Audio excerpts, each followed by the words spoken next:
Cherokee. Yes. Could you respond to Mr. Kasparov's earlier comments in which he basically suggested that this was not at all about computer science or even the game of chess, that nothing was proved by the computer at all throughout this match? Well, what we wanted to prove is to show that this technology, this computer, can indeed play at this grandmaster level. No, sorry. I didn't say. Probably you understood me wrong.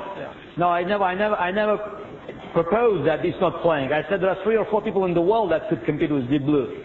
This is not about computer beating us definitely. But Deep Blue is playing definitely by itself, as game 1 shown, on a very, very, very good level.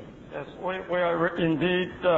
In order to test out this technology, there's no other person better than Garry Kasparov to be our partner in this experiment. And we indeed are very fortunate, as I said a while ago, to have Garry as our partner in this event. And if we had just played any other grandmaster, it wouldn't be as meaningful as we had played as Garry. The challenge to play competitive chess under that's a very interesting idea.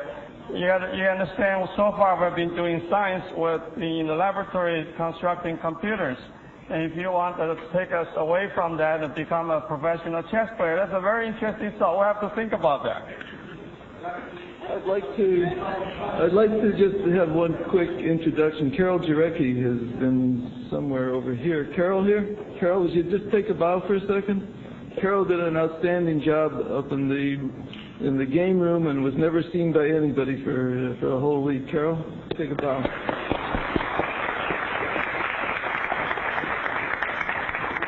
Yes. Wait.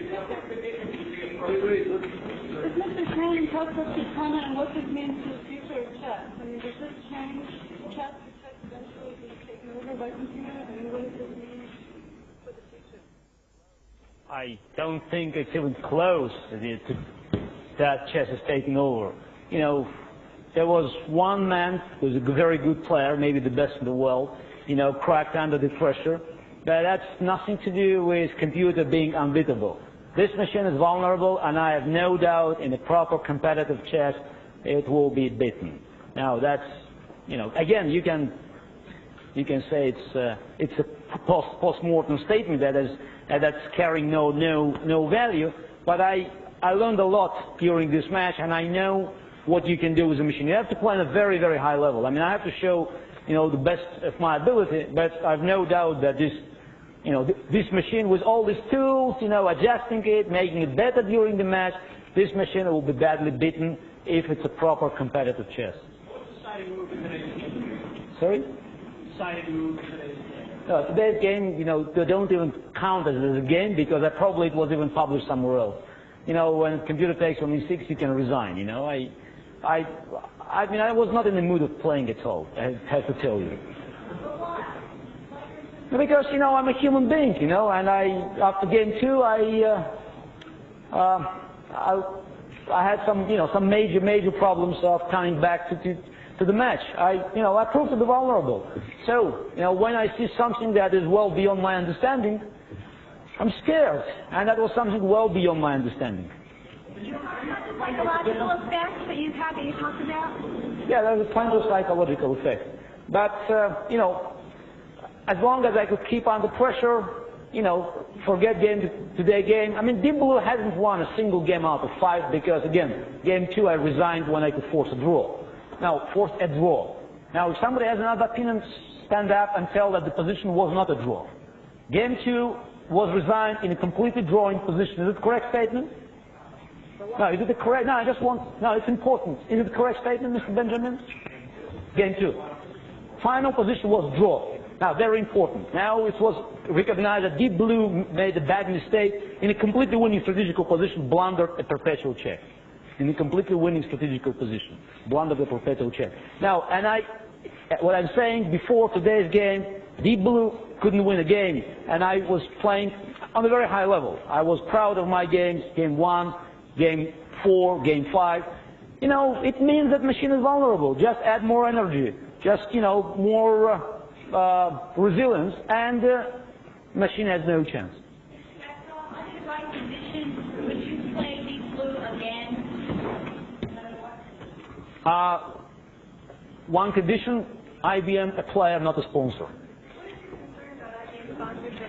No, I think that, if it's a competitive chess, there's no room for friendly relations and nice talks. I have excellent working relations with IBM. We're progressing in Club Kasparov. I hope we'll continue our work. But competitive chess has no room for this kind of friendly relations. And that was probably my mistake, that I didn't understand before the match that it was not about simply playing, but it was only about winning for IBM. And, so it should be for me next time, if this time comes. Yeah, по-русски потом.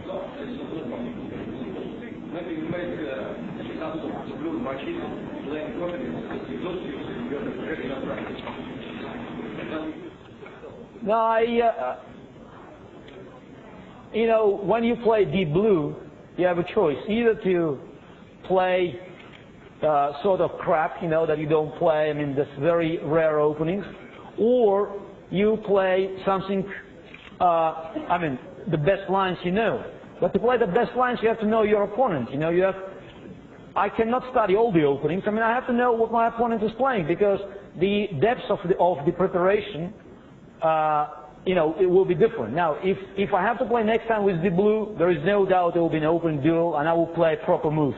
E4 with white and C5 with black. There's no doubt about that.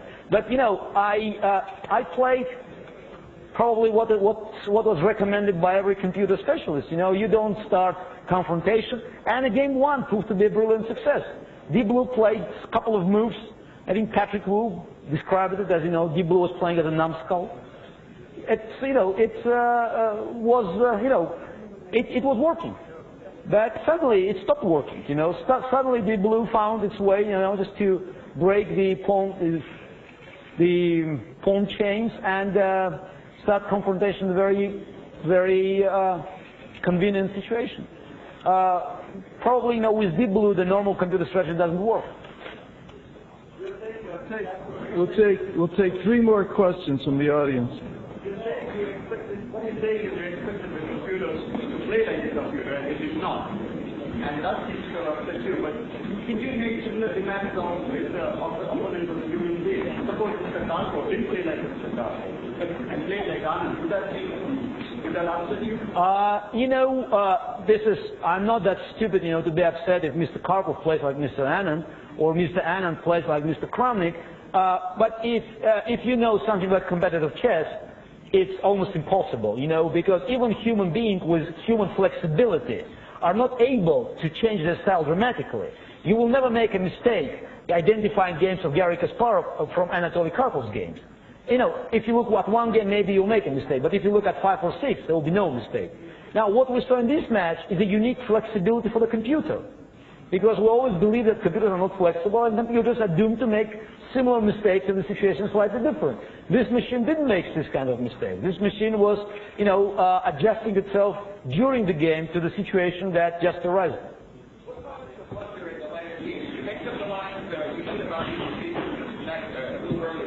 No, but it's, when you allow this sacrifice, you can resign, and there are many games played in competitive chess that happened. This line happened, but I can hardly explain what I did today because I was not in a fighting mood. Let's take one more question from the audience. Chess as a catch. It is usual that the chess competitors sit down after the game and talk and discuss their moves and evaluate what they did.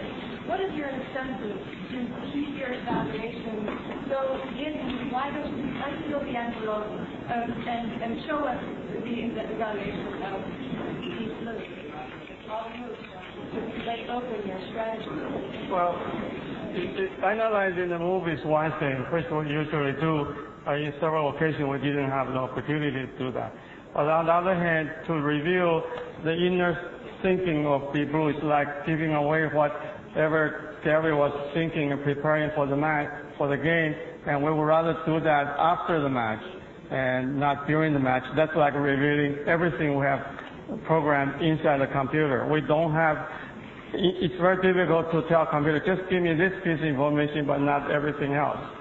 So after this match, there's certain information that's interesting to the public. We'll be publishing that in the technical journals and also share that with many other people.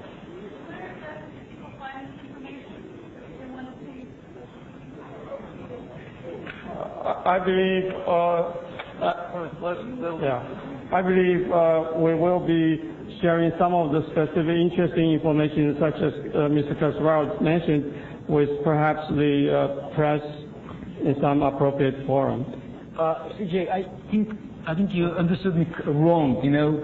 I believe that there is a rule in the game of chess that when the game is over, we sign score sheets, and the score sheets are given to the arbiter. Deep Blue score sheets is print out. I think that with no conditions, this all prints out from game 1 to game 6 must be published. And everybody, somewhere on the internet, and anybody who has interest in chess or in chess computers will study them. This is not our analysis, you, me, or Mr. Newborn or anybody else. Anybody who has interest, because it's a great contribution to the game of chess and the computer science. You have to, I believe it's your obligation to print out everything that Deep Blue has been considering during long hours of calculation. We will publish those information in appropriate form, in appropriate manner, because for 99.9% of people will not understand what 101001 means. So we have to help people understand what it is, and especially the public. We will be glad to do that in appropriate time. There are more grandmasters that are sitting in this room involved in the preparations to play Mr. Kasparov in this match. Would you reveal? Well, we just like any other grandmaster, when you go into a match, you involve many friends, people, advice, and so forth. And we have Joe Benjamin with us since August last year, and since a month and a half ago, Grandmaster Miguel Lasquez came over to help us analyzing and testing the program through IBM in Spain. Joe Benjamin, being a grandmaster, has many other friends. He probably have many other advisors talking to him, and they have their confidential, normal corporate confidential non-disclosure agreement. So it's not up to us to talk about it. I'd like to close this press conference.